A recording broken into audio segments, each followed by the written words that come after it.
Now, the Republicans will be disappointed, but if they do win at least the House of Representatives, as is expected still, in the US, that will further weaken a weak US president, and at a very bad time.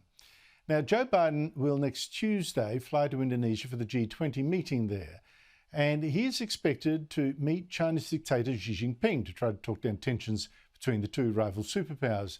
But for some reason, neither side is yet confirming a meeting, so something's going on.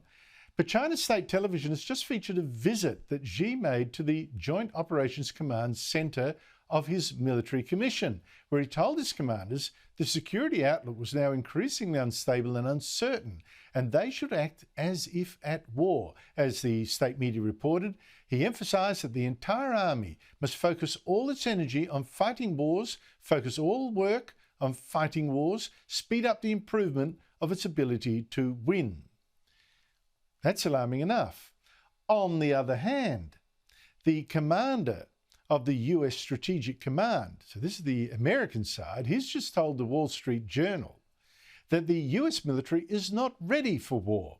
Admiral Charles Richard said the big one is coming, and it isn't going to be very long before we're going to get tested in ways that we haven't been tested for a long time.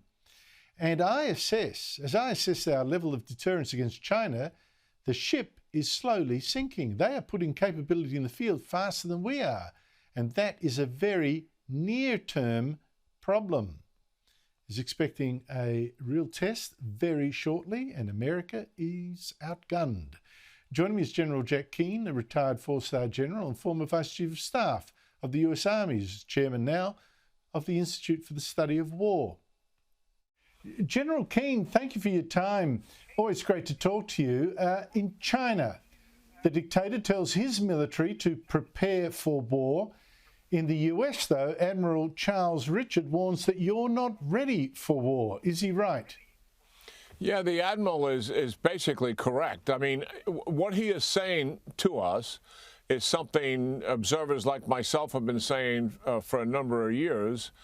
And also there's been a couple of congressional commissions that have come to the same conclusion.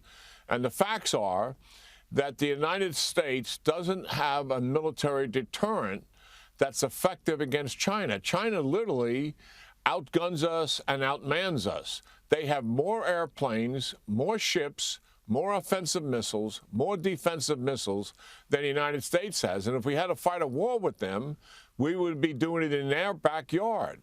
And our viewers completely understand the distances involved here. From the west coast of the United States to the conflict area is 2 weeks by sea.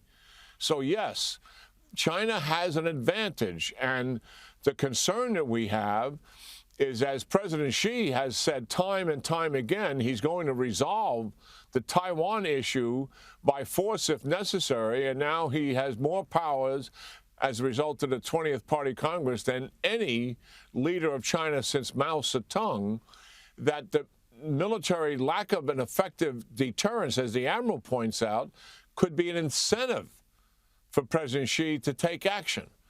And that is the concern that we all have. Is it just a question of size and distance from the conflict zone, or are you behind in some weaponry technologically compared to China? The Admiral mentions, for example, that the hypersonic rockets that China has just stun the US. Yes, they've caught up to us by and large in quality of technology in terms of airplanes, missiles, ships, aircraft carriers, and they've advanced beyond us in terms of what is referred to as hypersonic glide missiles that have the capability to orbit the Earth, and we can't track it, and we don't know where it's going. And if you put a nuclear weapon on that, that absolutely breaks down the standoff that we've guaranteed ourselves with ourselves in Russia and China for all these many years in terms of strategic stability. In other words, if they fired a ballistic missile, we can track it and know if it's coming to the United States, and there's time for us to return an attack on them, which deters them from doing just that. So that deterrence, actually, in terms of nuclear capability, is eroding as well, as you mentioned, advanced technology that the United States has yet to field. And of course, China's got another advantage. It doesn't seem to care as much about human life, human losses on its side, whereas America's, of course, hypersensitive to that.